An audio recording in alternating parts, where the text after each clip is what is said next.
दोस्तों, आप लोग के बीच में क्लास 10th का इतिहास लेके आए हैं और बिहारी अंदाज में सबसे आसान भाषा में क्लास 10th का बिहार बोर्ड चैप्टर 1 यूरोप में राष्ट्रवाद क्या है। चैप्टर 1 में क्या है? यूरोप में राष्ट्रवाद। चैप्टर 1 में यूरोप में राष्ट्रवाद। यूरोप किसे कहते हैं? यूरोप एक महादेश है। यूरोप एक क्या है? महादेश है। यूरोप क्या है? एक महादेश है।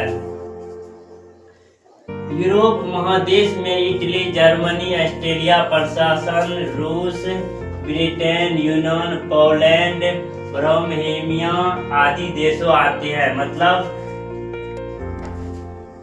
मतलब सब देशों आते हैं। राष्ट्रीयवाद किसे कहते हैं? राष्ट्र के प्रति प्रेम की भावना को राष्ट्रवाद कहते हैं। राष्ट्र के प्रति प्रेम को भावना को राष्ट्रवाद कहते हैं। राष्ट्रवाद एक ऐसा भावना है जो किसी भौगोलिक, संस्कृति या सामाजिक परिवेश में रहने वाले लोगों में एकता का वाहक बनती है। राष्ट्रीय एक ऐसा भावना है जो किसी भौगोलिक, संस्कृति या सामाजिक परिवेश में रहने वाले लोगों में एकता का वाहक बनती है। मतलब समाज में जितना भी व्यक्ति रहता है उसका क्या बनता है? एक वाहक बनता है, मतलब प्रेम बनता है। यूरोप में राष्ट्रवाद के विकास में सहायक तत्व क्या है? यूरोप में राष्ट्रवाद का सहायक तत्व क्या है? पुनः जागरण के फलस्वरूप उत्पन्न परिस्थितियों होती है। मतलब कोई चीज पुनः जागरण के बाद उत्पन्न होता है।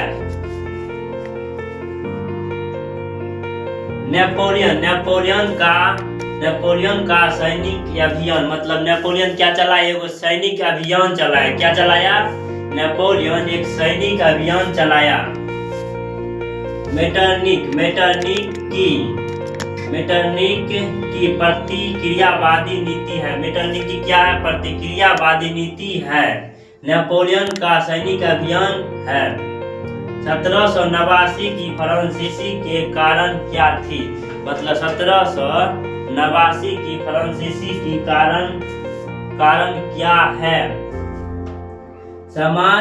समाज 3 वर्गों में विभाजित हुआ था। मतलब समाज कितने वर्गों में विभाजित है? 3 वर्ग में। कितना वर्ग में? 3 वर्ग में। एक में पादरी, दूसरी में कुलीन और निम्न वर्ग। तीनों वर्ग के बीच काफी और असमानता थी। तीनों वर्गों के बीच क्या थी? असमानता थी। मतलब मेल उल नहीं रहना। फ्रांस का राजा लुई 16वां निरंकुश शासक था। फ्रांस का राजा 16वां निरंकुश राजा था। कौन राजा था? निरंकुश शासक था या राजा था। फ्रांस का राजा लुई 16वां निरंकुश शासक था। फ्रांस के लोगों पर टैक्स का बोझ अधिक हो गया था। मतलब फ्रांस के लोगों पर टैक्स का बोझ मतलब अधिक हो गया था। टैक्स मतलब ब्याज लेना। 1789 की फ्रांसीसी क्रांति का परिणाम क्या है? मतलब उससे फायदा क्या हुआ? 1789 फ्रांसीसी क्रांति का परिणाम क्या है? मतलब उससे फायदा क्या हुआ फ्रांसीसी क्रांति से? लुई 16वां के राजशाही का अंत हुआ। मतलब लुई 16वां का राजशाही का अंत हुआ। मतलब राजा का अंत हुआ। जनतंत्र का स्थापना हुआ। जनतंत्र का क्या हुआ? स्थापना हुआ। क्या हुआ? स्थापना। यूरोप के देशों में राष्ट्रवाद का प्रचार हुआ। मतलब यूरोप के लोगों को राष्ट्रवाद का प्रसार हुआ या प्रचार हुआ। नेपोलियन युग 1804 से 1815 तक चला। कब तक चला? 1804 से 1815 तक चला। 1804 में नेपोलियन फ्रांस का सम्राट बना। 1804 में क्या बना था? नेपोलियन फ्रांस का सम्राट मतलब राजा बना। 1804 में नेपोलियन